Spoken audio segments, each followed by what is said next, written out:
லெவலில் உள்ளதில் இதெல்லாம் சொல்கிறார்.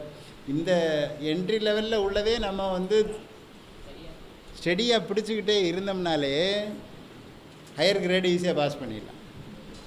இதுக்கு தினசரி ஒரு காலையில் எழுந்துடுற உடனே திருநீர் பூசுங்க. திருநீர் எப்போதும் நம்ம விடிந்ததுமே வெந்நீற்றை மெய்யில் பூசின்னு சொல்லுவார். இது திருநீரை நல்லா பூசணும். மந்திரமாவது நீர், வானவர் மேலது நீர், சுந்தரமாவது நீர், துதிக்கப்படுவது நீர், தந்திரமாவது நீர், சமயத்துள்ளது நீர், செந்தூர்வாயும் பங்கன் திரு ஆலவாயான் திருநீரே ஆற்றல் அடைவையரும் அளவாயான் திருநீற்றை போற்றி புகழில் நாம் பூசுரன் ஞான சம்பந்தன் தேற்றி தன்னன் உடலுற்ற தீப்பணியாயின தீர சாற்றிய பாடல்கள் பத்தும் வல்லவர் நல்லவர் தாமேன்னு அந்த திருநீர் எடுத்து பூசினாலே அத்தனை அழகும் உங்களுக்கு வந்துட்டு தான். அதுன்னு அத்தனை பேர்கள் உங்களுக்கு கிடைக்கிறது. நீங்கள் ரொம்ப நல்லவராகிறீங்க அப்படின்னு சொல்லி திருஞான சம்பந்தர் நம்மளுக்கு ஒரு சர்டிஃபிகேட் கொடுக்குறாரு. திருநீரில் அவ்வளோ சிறப்பு இருக்கான்.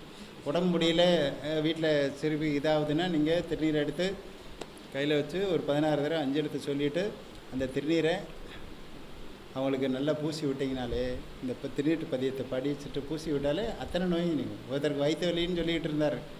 இந்த திருநீரை எடுத்து அந்த திருநீட்டு பதியத்தை பாடிட்டு கூற்றாயின வர பதியத்தை பாடி வயிற்றில் தடவுன்னே வயிற்று வலி சரியாக போச்சு.